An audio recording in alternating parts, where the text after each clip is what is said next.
What do we got here? There we go. We're on. Okay, good. Everything's working. I think so. Amazing. Well, welcome to the after party. There we go. There's my mic. Welcome to the after party, everyone. How are you? People are already saying hi, Scott, in the mentions there. That's amazing. Excellent. Yep. This week I have Scott joining me. Bobby has had enough of me, I suppose. She has something else. She's in summer mode now. She's like, I'm done. I'm taking it into the summer. Long weekend early. So, yeah, we're gonna do the after party tonight, and we're gonna do it next week. Bobby will be back. We're gonna do next week to wrap up the series, and then we're going to go a little sporadic for the summer a bit. Right, do it as we can. Yeah, so we haven't quite figured out exactly what the rhythm is going to be like for the whole summer. Yeah, but we're going to take a bit of a break. So anyway, I mean, there's enough changing in the world, so it's why not switch up after party? Look at this, Kevin Borst. I didn't know Scott was on after party. All caps. He's excited about this. He's yelling. That's great. It's true. Scott, tell us about your... I was going to say, we're going to do catch-ups here? Let's do like your last 12 weeks because you haven't been on the after party yet. 12? So you can catch us up on everything that's happened in the last 12 weeks. Wow. What's happening? Well, I had a COVID birthday, so I turned 40 without a party. That's not true. We did have a bit of a party. Was 40 a big deal for you? Well, that's a good question. I feel like 40 was not very exciting for me. Well, yeah, I mean, I suppose it's probably different for different people. I don't know if it's a big deal. I mean, I think the big deal is that Dara and I turned 40 the same year. So we've been like plotting and scheming and saying like, how can we celebrate this together? Rachel and I are a year apart. Okay. So she's a couple of years behind you, I'm assuming? She's 1 year behind me. Yeah. So. Okay, so you couldn't commiserate. You couldn't commiserate. Yeah. Also, you know what I'm realizing now as I've set this up is I switched the cameras around. Yeah. So usually the button that I push for your camera is my camera. So I probably already had like just empty cameras while we're talking. Yeah, exactly. Or no, it's just like me when you're talking and it's you when I'm talking. So that's good. It's all right. We'll figure this out. It's all good. Okay, so you had a birthday. Defended my dissertation, which you guys talked about. Big deal. On the air. Yep. It was a big deal. But again, that sort of happened in the middle of COVID. You're going to need to get your mic right closer. Yeah, right. A little closer. Yeah, you can pull it closer, but you have to be sort of right on top of it. I'm just going to have to sit up. That's all that's going to happen. So, do it like this. Yeah, so you talked about your COVID birthday, which people couldn't hear. COVID dissertation defense, which... that took up a big section of the 12-week process. One of the things that we probably didn't talk about is that you sort of hand the thing in, you successfully defend, and then they send you away to like revise the thing. So that took me a few weeks, but it's all done now. And actually, first day, I was away for a few days last week, took a bit of a break, and on the first day of that, my diploma came in the mail. So Nora, my youngest daughter, sort of brought it out to me in the backyard, and I took a graduation photo in the backyard in my like tool belt and everything. So did they send you a robe and anything yet? No. They actually just sent me an email saying that I can come to do it in person someday if I hope. Someday, exactly, in 2025 or whatever. Rachel finished not her master's, but her first graduate certificate on her way towards her master, and they mailed her a hat. That's kind of cool. Yeah, because of COVID and everything. That was kind of nice, I thought. It was a nice Which touch. She took a picture She did, yeah. So they mailed her a hat and a little certificate and stuff, which I don't know. I'm assuming they don't do that in normal years. Well, that's true. When you finish 1/3 of a master's degree. But I thought it was pretty cool that they made a Rachel's gesture. done a lot in this last year. You guys have been through some That's stuff. what I mean. I thought it was pretty cool that they sent this little gesture of this moment. So anyway, well, I think that catches you up on my 12 weeks. We did spend a little bit of time away last week. Did some hiking in Jasper. Yeah. Some of you probably saw it on Instagram. So you were intending to go to the West Coast Trail. The West Coast Trail, and that wasn't going to happen this year. So we actually, I'd never been to Jasper, so it was kind of fun to go to another place in our country and do some hiking. We love being outdoors and doing that sort of stuff. I'm not sure if you can hear my jingly coffee. I made a iced espresso tonight. Yeah, that's good. That's good. Usually I'm drinking tea on the after party, but tonight I'm changing it up. Switching it up. That's great. All right. So any other catch-ups for you? I mean, you've mentioned... I forget what Bobby does on this. Bobby does all the work for the after party. Well, I just show up. Work here, Jared. I think we're good to go. I just talk about whatever she tells me to talk about. So I'm not sure. I'm trying to remember what she does. Right now we are thick in the preparations for slowly beginning to reopen Commons. So on Sunday, we're going to have our first service. At 10:30 a.m. You do need to register if you're interested in joining us in person. You can go to commons.church/reopen for the details and to reserve a seat. But this is interesting. It's it feels like, you have you have years, decades of muscle memory in terms of doing services, and now all of a sudden, it feels very foreign to figure out how to do a service and how to put it together all again. So that's a little bit. And then also we've made a lot of changes in the building. Some facility work that we thought we would do because we'd have lots of time.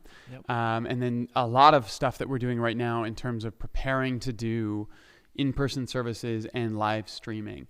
So there's still a lot of things that have to come together before Sunday. So we're working hard on that. It's actually, my sort of take on it is easy is not the right word, but we know how to do an in-person service. We're pretty good at that.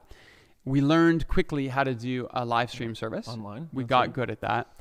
It's infinitely more complex to do a live stream service and a live in-person service at the same time. That's right.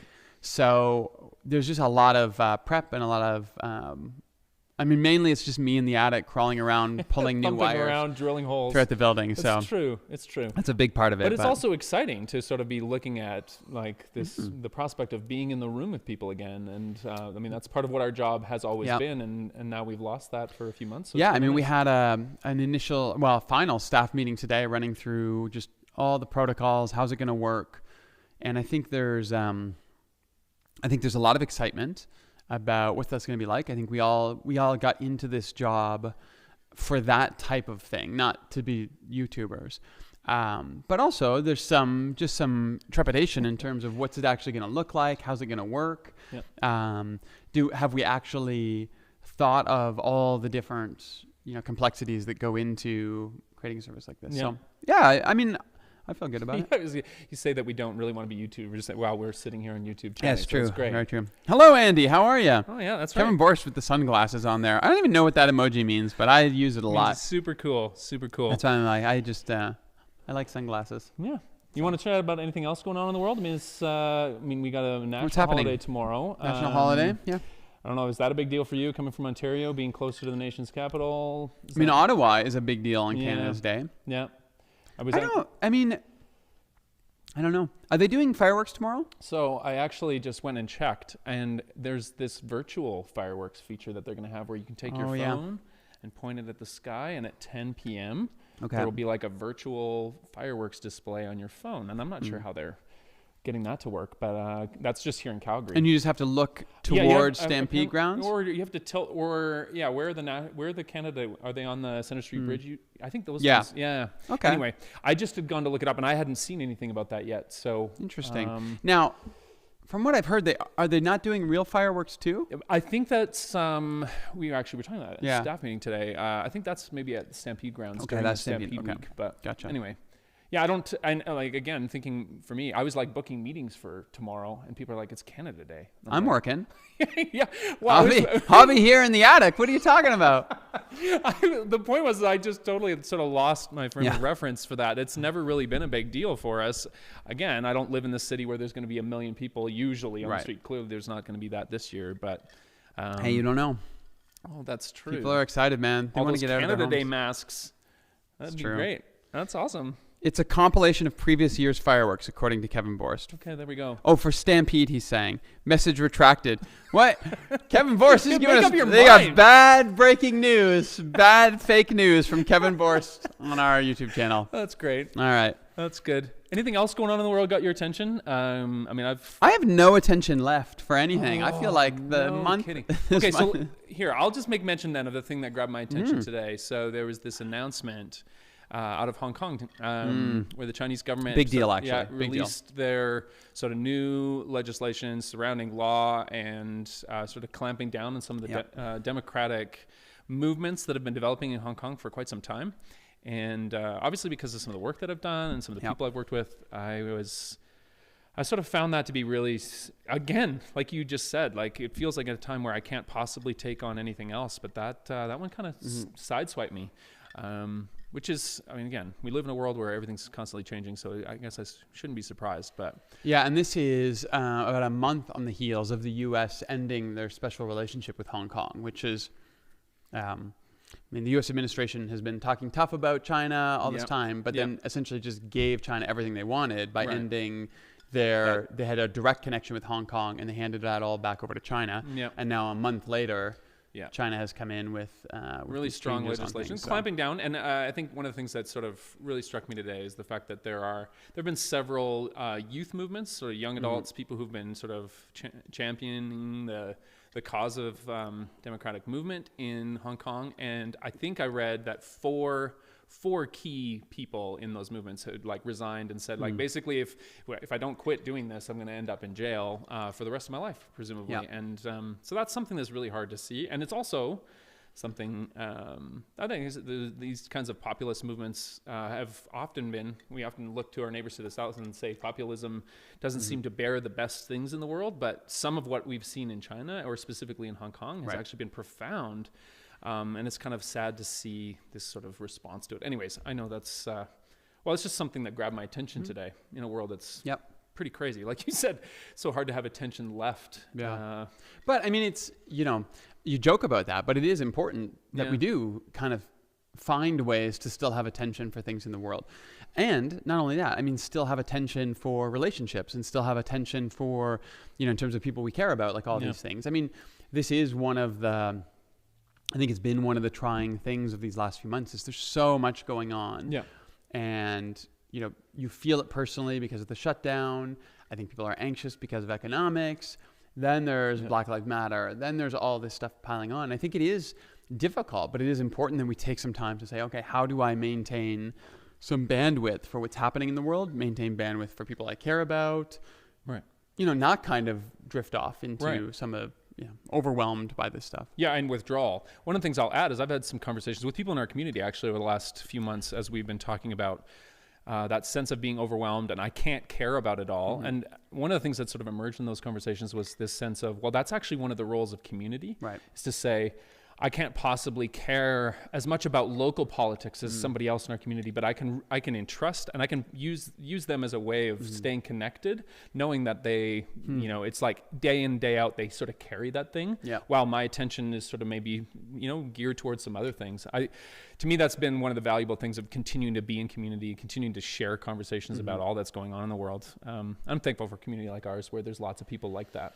Yeah, not only that, but even, you think about the elements we're trying to incorporate into services, right? And I mean, I don't mean this in a bad way, but a couple of weeks ago we were trying to figure out how do we do, what was it? It was Father's Day and National Indigenous Peoples Day and World Refugee Day, right? All in the span of about 8 days. Yeah, and then trying to figure out how do you honor all of those stories, right? And there comes a point where you just you throw up your hands and like we can't manage all this. But working through it, trying to figure out as a team, like these are all important things. Hey, maybe you can't do, the service around each of them, but a nod to each of those stories to remind us to, even if this isn't the day that you have the bandwidth to think about World Refugee Day, that you put that marker there in your memory to say, hey, I need to come back to this and I need to think about this. And, for us as Canadians coming up to Canada Day, that's right, to make sure that we honor National Indigenous Peoples Day and what does it mean to be Canadian in the context of our history as Canadians and what that has meant for the Indigenous peoples in these lands and stuff. So, again, having those little markers, having those little reminders, it does become important. Yes, that's right. So. And I think too, inevitably, there are ways that our community serves me by helping me to remember, because something will have fallen off sort of the landscape of my imagination, or I just haven't been paying attention to a particular story. And I appreciate, I mean, just shout out to Bobby, actually, the prayer from this last weekend that talked about prayers for place. Right. And there was a couple, I actually wrote down, one of the things she named in there was that our need for placemaking, the fact that we're always doing this, and we've done sometimes incredible evil in world building in the ways that we've done it as maybe as settler peoples, but then also the ways that all homes do this in beautiful ways, and just acknowledging that. I appreciate how she, like, again, I wasn't thinking, we talked about a second ago how I wasn't even really aware Canada Day was coming, or at least it wasn't front of mind, and I was just sort of reminded, like, we're heading into a week where we're going to mark that. I don't know that I have that sort of deep connection to place that some people do. Like, right. I mean, I certainly appreciate, I just whacked my finger on the end of this. Oh, so should we just segue into a story? No. So if people are interested, last night I cut off the end of my finger. Yes. Like sliced it clean off. Picked up the little chunk off my counter and threw it in the garbage. The problem is, it's not like a cut, so I can't seal it back up. Like the end of my finger is gone. No, it's just like it's about 2 to 3 millimeters just missing. And I keep just like wrapping it up and it just bleeds through. And it's been about 24 hours now. Right. And it's not. And then every once in a while I bang it against something like I just did. And then you have to pause. And it's really painful. So that's what that was about. What was I saying before that?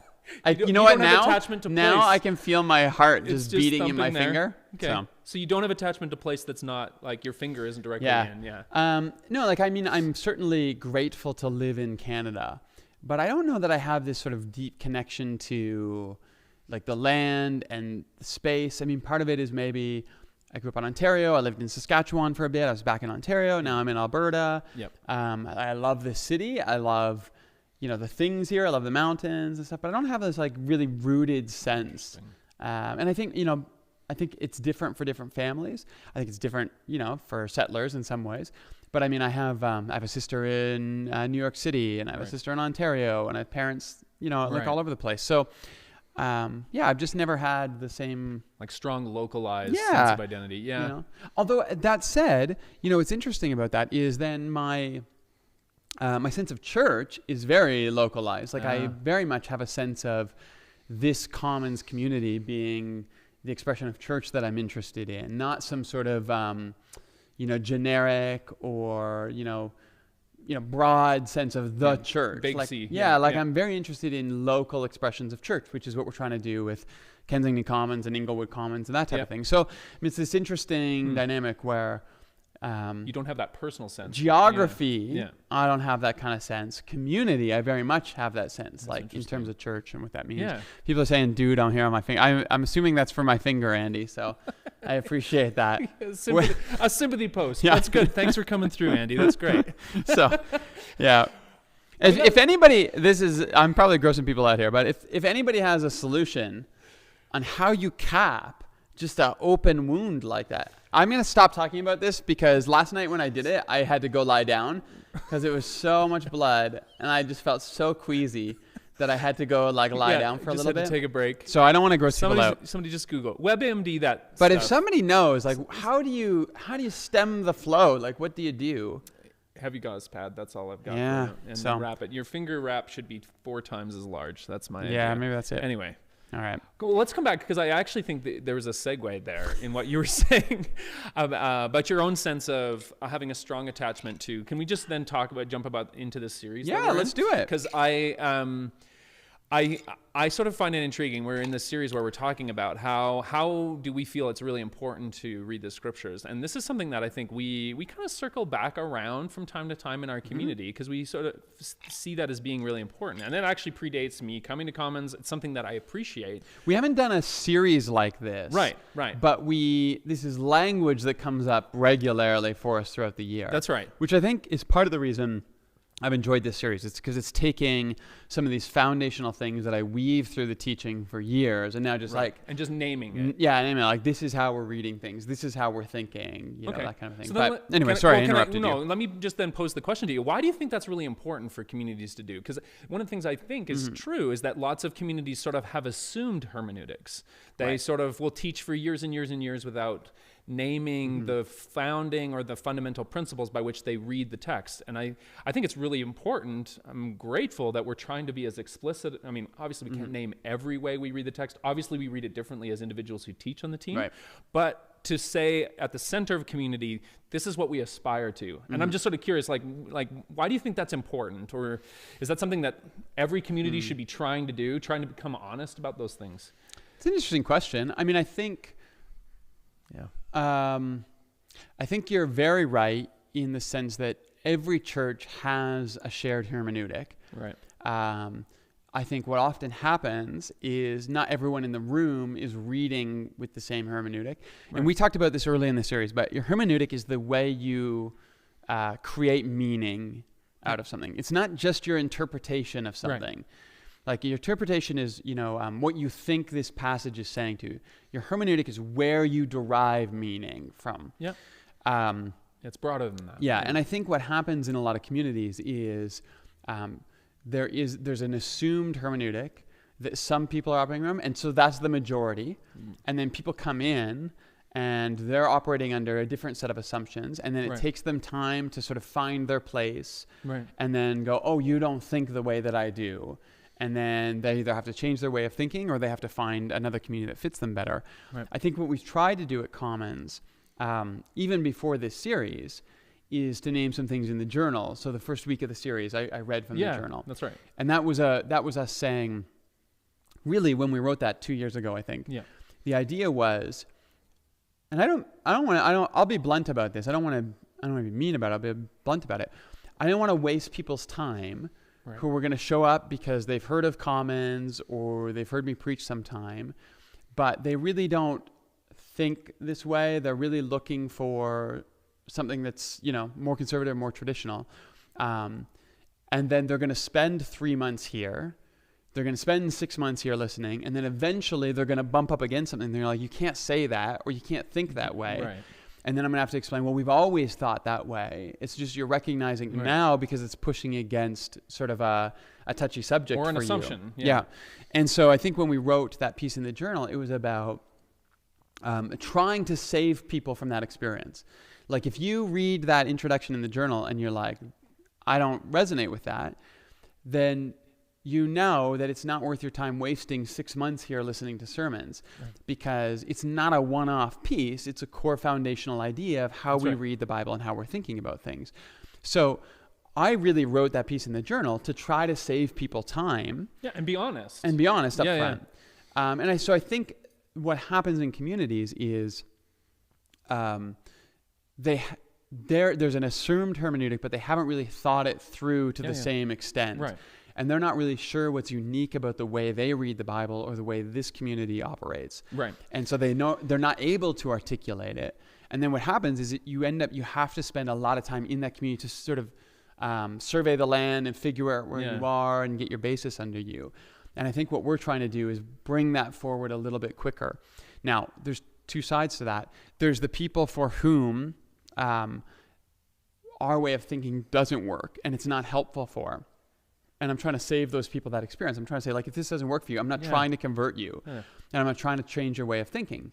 So by all means, like, let me help you find another church, move on, whatever. Or be clear that this is a trajectory that we're on. So you can stay, you can participate, you can engage, but we're not diverting from this sort of mission we're on. And then the other side was for people who are clearly here for the specific way that we're speaking and teaching and thinking. Yeah, okay. And I'm trying to say to them, okay, if this is what you've heard, if this is where you're wondering, if you're thinking, hey, maybe I could find a place here, let me help you accelerate your process of feeling, okay, this is the space for you. Yeah. So, I mean, there's times in life where things move very slowly and it takes us a very long time, and that's okay. But I still think the more you put on the table and the more upfront you are, then the better. Yeah. Like, I think there's a kindness in just saying, this is who we are, this is how we think. If you're exploring that, by all means, take your time. Like, take as long as you want. Yeah. But if you know this isn't for you, then I'm not trying to sell you on something so I can get you in here and get you hooked and then, have the other foot drop. Yeah. On a you want me to be more liberal, you want me to be less liberal, you want me more conservative, you want me less, either side, I don't really care. Like, I'm not trying to bait and switch anybody. I'm trying to say, this is who we are as a community. These are the foundational ideas that are shaping Commons. Yeah. Here they are up front. I'm just whacking my mic here. Here they are up front. So, and I think that's, it's generous and kind to do that kind of thing. Also, I would argue that it's compelling. I mean, it's one of the things that drew me to this community, specifically in the fact that I think, I know I've heard it said that to be Protestant, so our church sort of sits in this broad tradition, is to make a big deal about the scriptures or these stories or these texts. And in making a big deal about them, you also have to allow for the fact that there is a long history of interpretation and one that continues to unfold, one that we're participating in. And that effectively means that you have to, or at least I think it means, that you have to, as much as possible, own how you're reading it, because that's one of the ways that we're faithful in this tradition that we're in, over and against both other traditions, but then also just to like come to a place of self-awareness and maturity. Otherwise, I think, like you were saying, I think we might mislead people, or we aren't clear on our direction as a community. Yeah, and it's not, I don't think any, well, yeah. I'm not thinking about it. I was going to say, I don't think any churches intentionally mislead people. I'm not sure that's true. I think some churches do. I think some churches do know that they have views that are not socially welcome, and so they try to hide those things. And whatever, I'm not, whatever, people can do whatever. I'm just not really interested in that. Like, right. I'm interested in putting our stuff on the table and saying, hey, if you're interested in this journey, then come along with us. You don't have to buy into any of this stuff. No. I mean, that's a big part of the way that I teach is trying to say, here's an interpretation. Here's a passage. Here's how it's been thought about historically over time. Here's how I think it makes sense in sort of my reading, particularly through the lens of Jesus.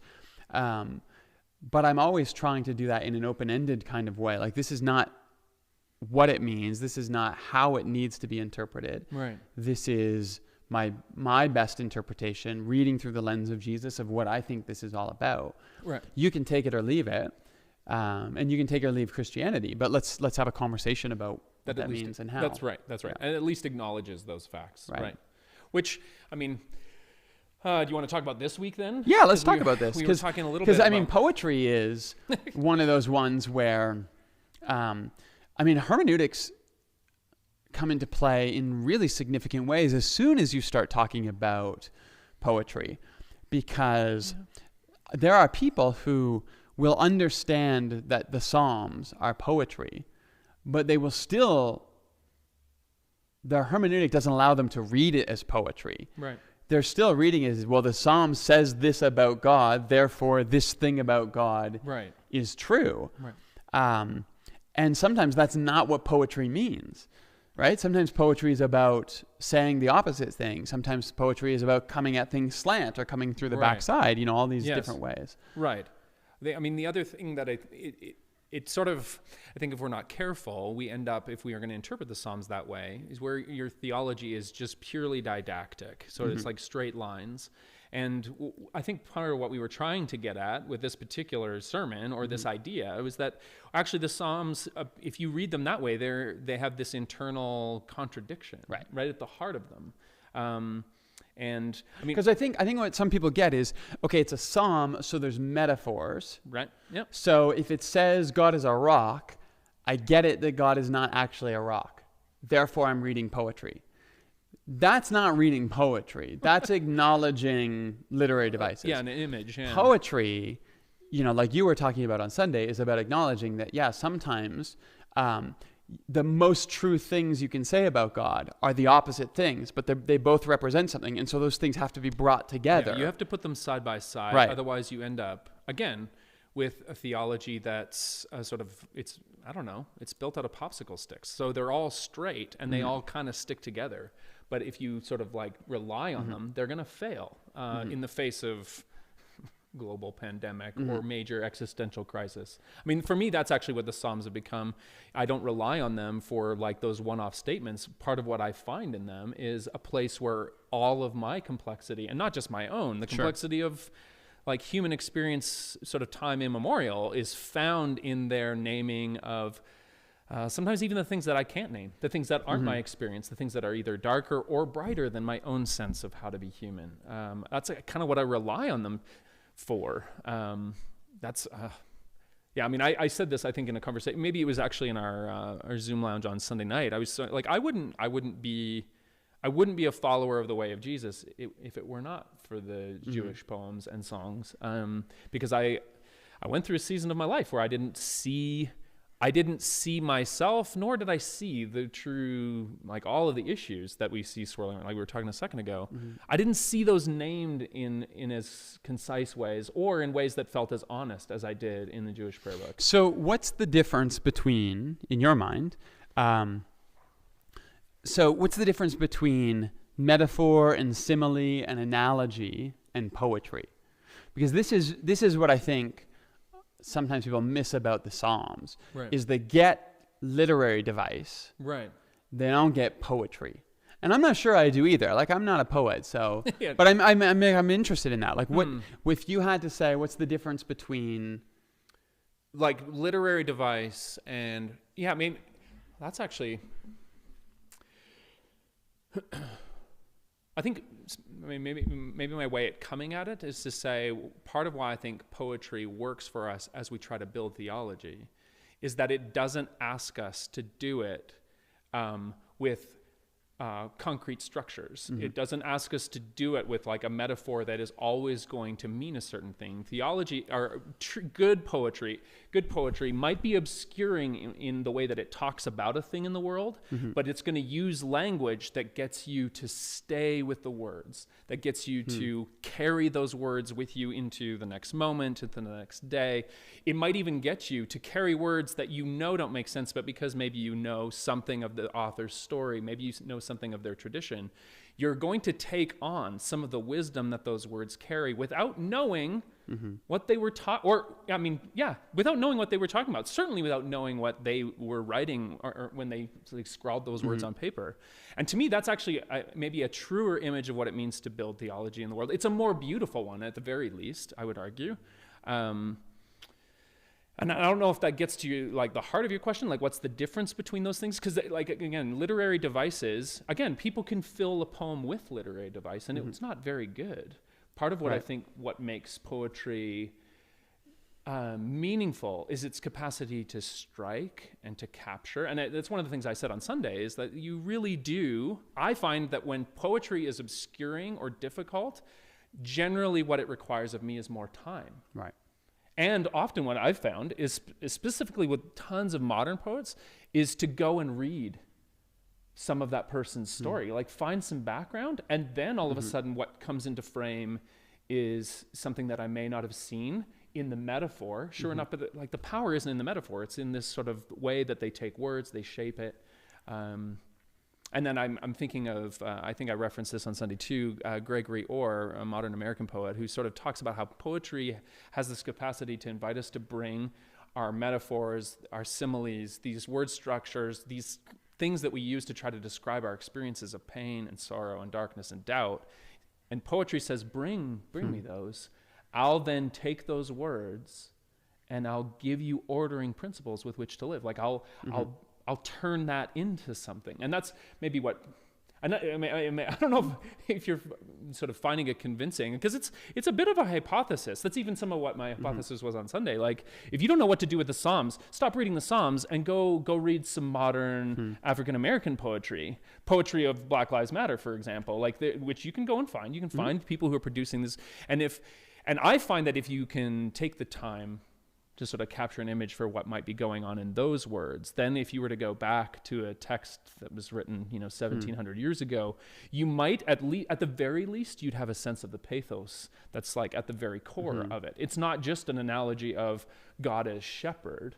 There's this sense in which the divine might be the one that brings peace in the middle of my enemies. Like it's, and I maybe there's. And maybe that's actually what's annoying about poetry, is that sort of intangible, that's my hypothesis. Then like, if I find like I'm not getting it, I need to give it some more time. I just find, I like all that. I just think for me sometimes, especially when it comes to biblical interpretation, things come down to the devices that are used in the poetry rather than, sort of embedding yourself in that poem, because prose uses all the same literary devices. Right. But prose is, and again, these are not hard definitions, but prose, here's a thing that I'm trying to communicate. I'm going to get this across to you in as, not always, but as straightforward or as convincing a way as possible. Right. And I may use concrete language. I might use metaphor. Yeah. I'm going to use whatever it is to that. I think the problem sometimes when we go to the Psalms is we recognize the literary device. Oh, that's a metaphor. What we don't recognize is the whole point of the poem is slant. So the point of the poem is not to straightforwardly talk about God. just using literary devices. Yep. The point of poetry is to talk about God in ways that are roundabout, or in ways that take you, into places you don't expect. And in ways that, again, like you were talking about on Sunday, that juxtapose contrasting ideas about God. Right. In a way that with prose, we probably wouldn't do. In prose, we wouldn't say, that God smashes his enemies, and in the next line say that God is gracious and forgiving and always good. Like, you wouldn't say those because it would feel contradictory. Right. And we would all recognize it as such. In the Psalms, though, those things can coexist in a different kind of way. Now, the other piece is you have the Psalms as the prayer book of the Hebrew people. So you have individual Psalms, but then you have a community that said these two Psalms can fit together, even though they're saying. So you have Psalms within Psalms, and you have Psalms within a prayer book, and all of that is adding new layers of complexity on top of things. And this is, again, one of the things that I find comforting in this collection is the fact that it allows for, especially if they've been composed by multiple communities over hundreds of years, there's something about this allowance for us to say different things at different times. To use metaphors that 5 years later we might find completely abhorrent to describe our experience, or and this goes for our descriptions of God, our our theological convictions, the ways that we change and morph. That's one of the things that I found most profound about going to this particular group of texts, and then just letting those contradictions stand for what they are, because I know on my own set of internalized contradictions, but then also externalized. There's ways in which I live in direct contradiction to the things maybe that I feel are most needed, or the things I'm most passionate about. And learning to say, is it possible that all these things in the mercy of God, or grace being a capital G, that grace works to renew these things in me? And in us, certainly. That's one of the things I would trust. That's actually one of the things I was sort of mentioning when I was thinking, one of the ones we talked about at Psalm 137, which, of course, is a really difficult one, right? Composed as the Jewish people have been taken as refugees. They've been displaced. And I found Robert Alter's sort of language around, it's really important to imagine this psalm being... They're speaking it in a language that their captors would... That's an interesting thing. So... I tried to look through a few things. Right. Yeah, that's right. And I didn't feel... it's Alter's... but I was just interested because I really liked that. And I didn't find anyone other than Alter sort of talking about that aspect of it.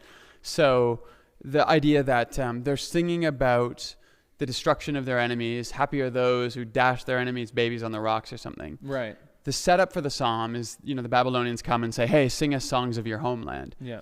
And then the Hebrew people start singing these songs that sound Jewish and probably make the Babylonians smile, but they're saying these terrible things in front of them. Right. Which is a really interesting image that, so first of all, my first impression of that psalm is, here's how I've always read that psalm. They're captured, they're angry, they're beaten down, they're oppressed, and they lash out. Yes. And they just say these terrible things. Right. Now when, Alter's picture of it, it feels a little different. It doesn't necessarily feel like they're lashing out. Or that they have no agency. Yeah, it feels now like maybe they know what they're saying is absurd. They know they don't really believe it. But it's a way of just together, sticking it to these people that are having them sing songs. Right. I'm trying to think of an analogy, in sort of or my life. Yeah. Where I would do that. But, I remember as a kid, in my family, so I have some friends, some family that's Acadian from New Brunswick, and they spoke French. And, my French was better at that point. And I remember we used to tease some of my cousins by speaking in French in front of cousins that only spoke English and stuff. And, you would say stupid things and stuff. And the point of it was the fact that some of us knew what was happening and the other ones didn't. Right. And I don't even remember, like we would say insults and stuff like that. But the point was not even what the insults were or anything. It was just sort of this insider joke, right? And it would frustrate them or whatever. That was just a really interesting insight from Alter that when I was listening to your message, it sent me off on all these sort of rabbit trails in my head, because I had always read it as we're angry, we're saying these things because in this moment we really believe it would be good if we could smash your babies. Right. And maybe that's not what's going on. Maybe they're saying these horrible things and they know they're horrible and they know they're not true and they know it wouldn't make them happy. Yeah. But it's a way of saying... I'm fascinated by that. Did you read anyone else who was giving that kind of an argument? I was just sort of struck by it. Yeah. And again, maybe this is the challenge. Because I looked at Craigie, who I like, and a few other Psalms commentators. And I think again, Alter as a scholar is just generally going with a sort of narrative approach to these texts, and so I think he was sort of extemporaneously just sort of saying, isn't it interesting to imagine this kind of scene? And I love Alter, so I mean, Robert Alter, by the way, yes, if you don't know the name, his name's Robert Alter. He's been a Hebrew scholar for years, but one of the things he's been working on in the background, which is where Scott got this from, because I own it in a big 3-volume beautiful set, is his translation of the Hebrew Scriptures. Yes. So over his career, he's translated the entire Hebrew Scriptures, all of the Old Testament. And it's a really beautiful translation. The binding and the set that you can buy from him is so beautiful as well. Pretty. But it comes with his translation and then all his critical notes, on the bottom of the page and stuff. And that's the one that Scott was referencing. And it's a beautiful volume. If you're interested, you should go check it out. Unfortunately, it's like $150, I think, to buy the whole thing. But you can die if it falls on you. The one of the things that I appreciate Alter suggests is that it's beautiful to imagine the scene unfolding that way. That doesn't sort of excuse what's sort of morally sort of incomprehensible about these violent images, which I think is part of what we were trying to get at in this broader conversation, is saying what do we do? And I think you did in the previous week as well. Like, what do we do with these images that pop up in texts that we sort of say are inspired? How do we justify statements like that? Which is why I think we sort of throughout this series are pushing towards, well, then how do we come to a place where we can take Jesus not just as a lens, but then also Jesus as a co-interpreter of these texts. Which I think was one of the other really fascinating things that you did on Sunday was Jesus' reinterpretation of the poetry of Isaiah. Where Jesus is, we're not just reading poetry through the lens of Jesus. No. Jesus is reading poetry through the lens of Jesus. A co-interpreter with us. And making changes to it. Yeah. Like dramatic ones. Yes. And that's what we're going to get to next week when we do Revelation. That's right. Because... how much do I want to give away here? Don't. In Luke, Jesus reinterprets Isaiah 61. Yeah. In the image that we're going to look at in Revelation next week, which is the rider on the white horse, which is the image that everybody goes to when they want to say, yes, Jesus was meek and mild the first time. Right. But when he comes back, look out. Right. He's going to pile up bodies. Yeah. Terrible, bad interpretation of that psalm. But also, what we're going to look at is that image is a reinterpretation of Isaiah 63. Yeah. So Isaiah 61, Isaiah says, the Messiah has come to proclaim the year of the Lord's favor, all the good stuff, and the day of the Lord's vengeance. Jesus comes along, says, I am here to proclaim the year of the Lord's favor, rolls up the scroll and says, now the scripture is fulfilled in your hearing. Yeah. Leaves off the day of vengeance. Yeah. Isaiah 63 is the description of what the day of the Lord's vengeance looks like. Yeah. I'm going to argue on Sunday that Revelation 19 is now reinterpreting what that image looks like. Right.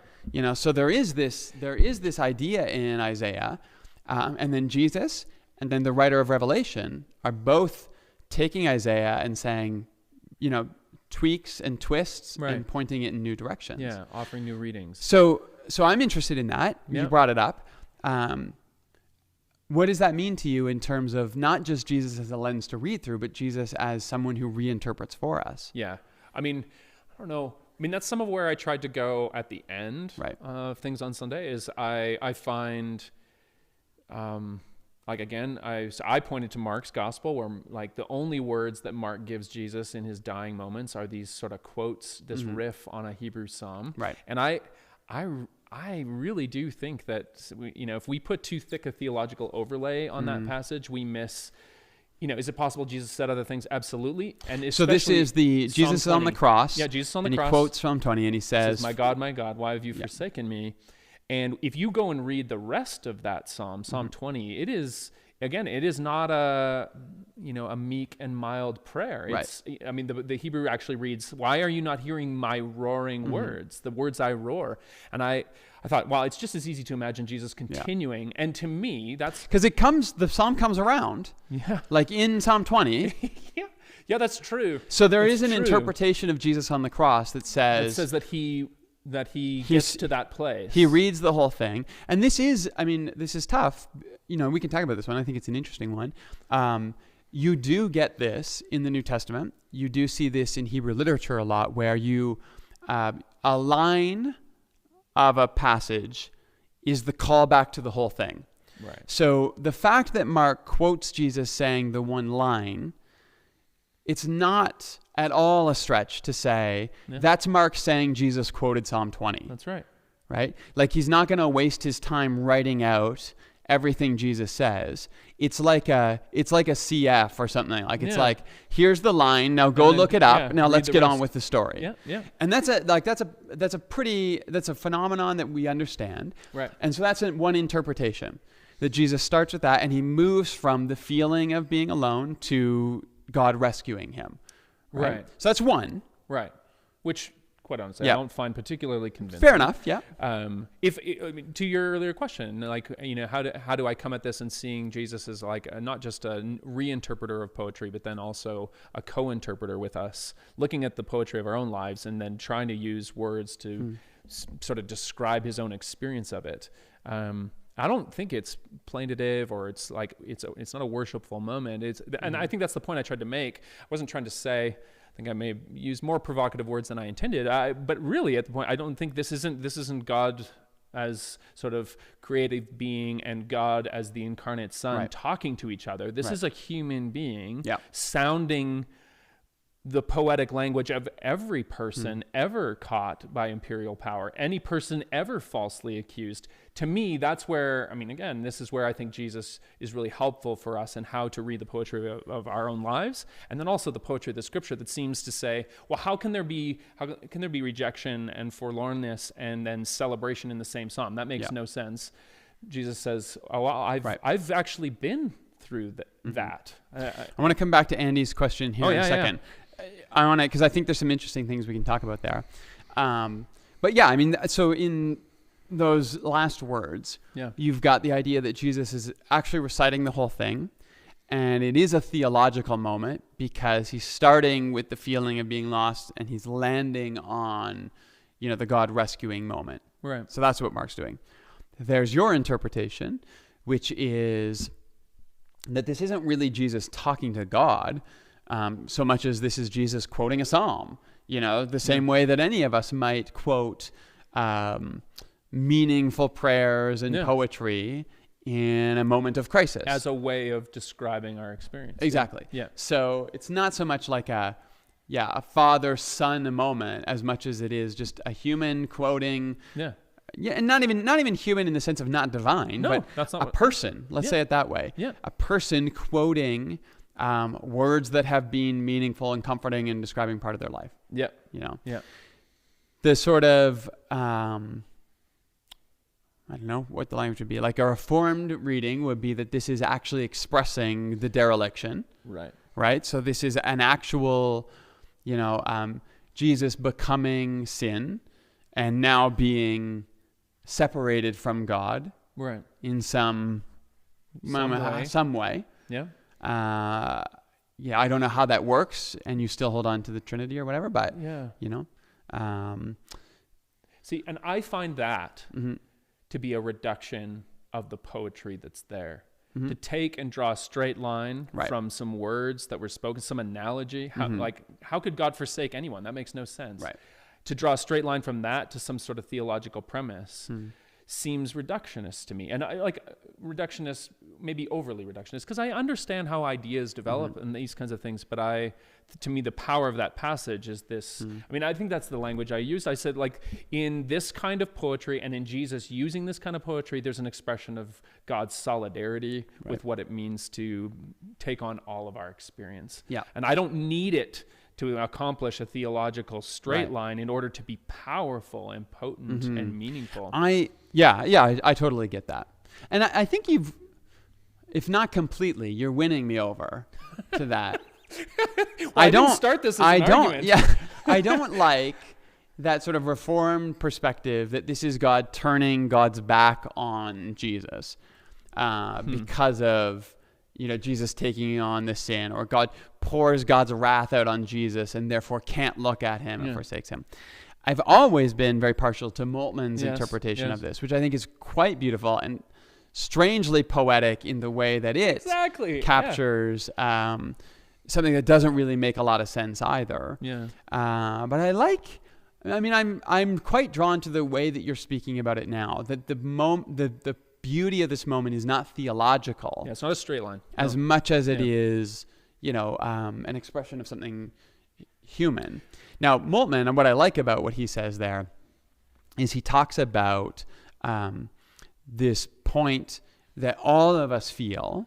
So he's not going the reform route where is God turns God's back on Jesus because of this moment, but it's Jesus experiencing that point of death where now we are cut off from how we've known ourselves, how we've known God, whatever. Yeah. And what he talks about is the triune God that has only ever known communion and relationship now experiences separation the same way that we do. All we know as human beings is connection. It's not pure and it's not complete the way that God does. But from the moment we come into the world, we have connection to the physical world. We have connection to each other in some way. Right. And at the moment of death, we're separated from that. So God now experiences that for the first time, and there's an agony to it. And then through the power of the Spirit and the resurrection, God is reunited. Right. And that God actually becomes, Moltmann would say, God becomes more God because now God knows not only what it means to be in communion with God's self, but God knows what it means to be reunited with God's self. And so he says, the scene of dereliction is important, not because God turns God's back, but because God experiences everything that it means to be human, including separation and including reunion, which reunion can only be a human experience. It can't be a divine experience until the cross. Yeah. Like that's something that only we get. Right. Now God gets it. So now God is more God. But what Moltmann also says, which I think is just profoundly beautiful, is that now history is brought up into the triune God, because not only has God created history and created creation, creation has acted back on God. Yes. Because without creation, God could never experience separation. God could never experience reunification. Right. So now because of God's creation and us, God has now experienced something new. God is more God than God was before God created. Now, it's not process theology, the way that Moltmann's formatting it, but there's some real elements of Whitehead and Hartshorne in there, in terms of how God is experiencing some new things here, which I think is a really interesting way to think about it. But that is an extremely that's even a more theological take. So maybe what I've realized is I like the non-theological take and I like the super theological take. What I don't like is the angry God theological take. Right, fair enough. But I think that your super theological take it makes more sense using a poetic reading. Yeah. There's more poetic truth in allowing Jesus. Well, but we call that theology. I'm calling it theology. A better term might be theopoetics, which is from, you would know. Who is that? It's not John Cobb. It's John Caputo. John Caputo talks about theopoetics, which is the idea that really, we don't have theologos, we don't have words about God. When we really get down to it, all we have is poetry about God, which is again this idea that we can't even talk in prose about God, because God is beyond everything. So the only thing we have is I think the image he uses is think he uses this like bullets of poetry that like punch through our consciousness. And that's what theopoetics are. This is like there's phrases or there's words that, you know, they arise in a moment. So they're not eternal. Right. Because poetry can't be. Poetry has to speak to a moment, which we'll get to Andy here. Andy, we'll get to this before we go. You know, so, but this is the problem with poetry, right? Poetry can't be eternal because poetry has to speak to something. But it sort of punches through our consciousness. Right. And that's where we actually encounter God, is in these poetic explosions of language that capture something about God. And then they fade. And then we have to keep doing it over and over again, which I think is a really interesting way to think about theology. Absolutely. I find it far more compelling than thinking that I can draw a straight line and that line will always be there. Mm-hmm. It will always look the same way, that it won't ever change. I just don't find this a convincing way to do theology or make meaning in the world. And some of that has to do with, analogies of like, you know, where something like beauty, where like beauty doesn't exist for any other function than itself to make us be in awe of it in all its forms. And it's not something that's functional, right? Which is why, I mean, again, theopoetics is maybe a good way to think about. It's an interesting building community word, but also concept. Yeah, you know, and I think that's the word of it is neat because it conjures up all these ideas. Yeah, but the concept of theology, theologos, words about God, are trying to encapsulate God in ways that transcend that particular moment. So if I do theology, I articulate something and then I pass it on. Yes. Theopoetics is essentially not acknowledging that that's not possible. All I can do is capture God in this moment with this language for this conversation, and then I need to let it go, like it's ethereal. Let it be in the world. God isn't. But my ability to capture God in language and comment is temporal, and it's finite, and I have to say it, and I have to revel in it, and then I just have to let it go. So maybe this is the power of the Psalms, in that when we come back to them, they lead us again into moments. Some of the first moments that a Hebrew shepherd might have had. So let's talk about Andy's comment here. So in the comment is, I'm all for deep exploration of Psalms as poetry, but am I wrong in sometimes feeling like they're big chunks that are, ellipsis, not very good poems? You know, he makes the caveat, maybe the English translations are diminished. But I think what's actually interesting is, and he's actually followed that up with a comment that's actually going to go to what I would have explained here. To clarify, there's a lot of virtues which I find super powerful. At the same time, there's a lot that are of repetition that feels like it's filler. So here's what I would say about Hebrew poetry. First, translation of Hebrew poetry is extremely difficult. Yeah. Because Hebrew poetry, so we're very used to rhyme in English language in terms of our poetry. Not always. I mean, we understand good poetry doesn't have to rhyme. But even poetry that doesn't rhyme, we understand the rhythm of it, right? Yep. We understand the pentameter. We understand the sort of the flow. The structure. There is inherent structure. Yep.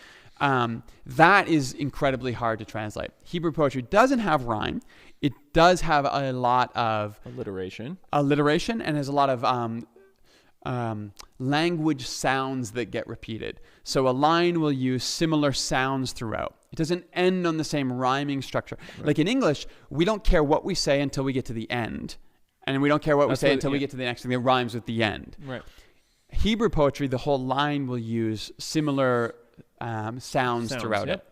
So there is a sound element like rhyme. There's huge rhythm elements that get very hard to take one language and keep the rhythm in another language. Right. So that's part of it. The other thing that Andy's recognizing here is the repetition. And this is where we have to understand that different cultures have different rules about poetry. The biggest rule in Hebrew poetry, and I'm going to super oversimplify, but the biggest thing you need to understand about Hebrew poetry is repetition. So literally, the sort of grounding day one principle that you learn when reading Hebrew poetry is you're going to read one line and then you're going to read the same line again. And that's how Hebrew poetry works. Right. Now, those two lines say the same thing. They can either clarify, they can magnify, sometimes they will compare or contrast. Yeah. But essentially, the grounding formula is I say a thing, then I say it again a different way. Right. So half of Hebrew poetry is filler, Andy. But you literally. Yeah. But that's true. That's the structure that they're working from. And sometimes in English, that structure is made quite clear. Sometimes certain translations will try to obscure the structure to make it more interesting to you. Yeah. But there's a good and there's a downside to that, right? The good is it might be more engaging to me as an English reader. The downside is I'm actually not understanding the structure of what the writer is trying to do. Right. So when you read Hebrew poetry, and you read a line and then you read the same thing, a good translation, any good English translation, will be trying to bring out the nuance in that. So why did I read this twice? Well, think about that. Why did you read it twice? What is slightly different in the second reading? Yeah. Did it say something that was surprising and contradicted the first saying? Yep. Did it take a slightly different angle on the same thing? Because that's what these authors are doing over and over again. Right. And that's what we sort of have to recognize. So you're totally right, Andy, that it is super repetitive and it feels like filler. But again, what is good poetry? I was just going to say, so then and you probably heard me say this more than once, but I said it again on Sunday, then I think one of the things that strikes us is if you read it aloud. Right. When you're reading these things to yourself, or we have this sort of practice of Christian spirituality, lectio, so repeated, slow, contemplative reading. And I find that it's far less annoying if I'm not trying to figure out what it's trying, if I'm not trying to get to the end of a line and going, what's there?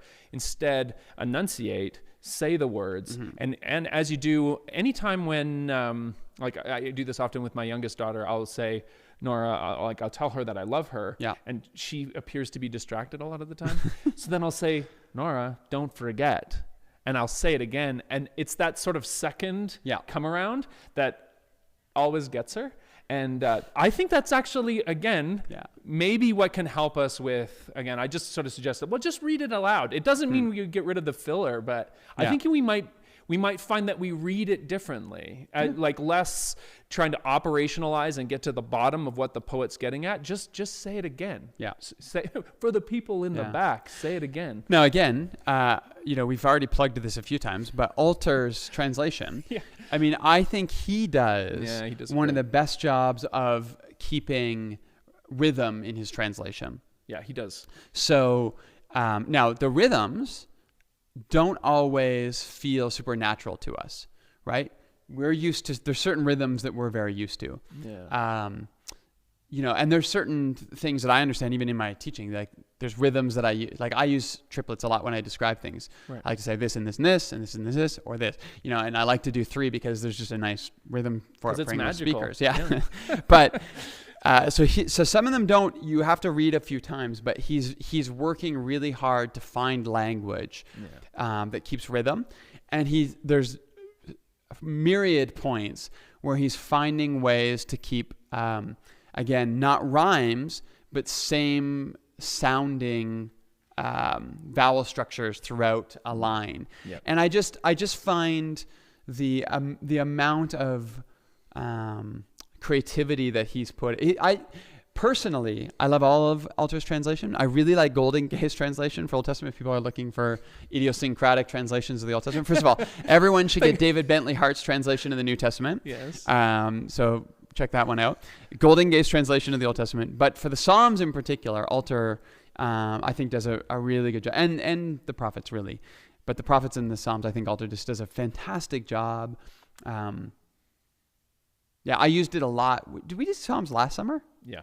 Okay, I used Alter a lot in that one when I taught in that. So we're over an hour here. Yeah, I was just going to say we've been. So I don't want to go too much longer. But is there anything else from the message that we didn't hit on? No, I don't think so. Okay. One of the things I was going to mention is that there's actually a whole lot of poetry in the prophetic literature as well. It's true. Another great place to read carefully and. With an openness.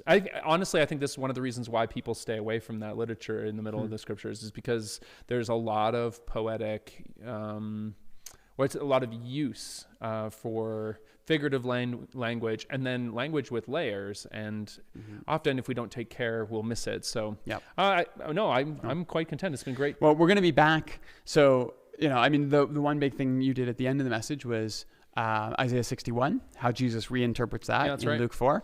We're going to look at the other side of that, which is Isaiah 63 and how Revelation is reinterpreting that. And that'll be the last one in this series is, apocalyptic, but really it's about eschatology. So how does Jesus help us understand our imagination for where the story is going and how the story ends. Yeah.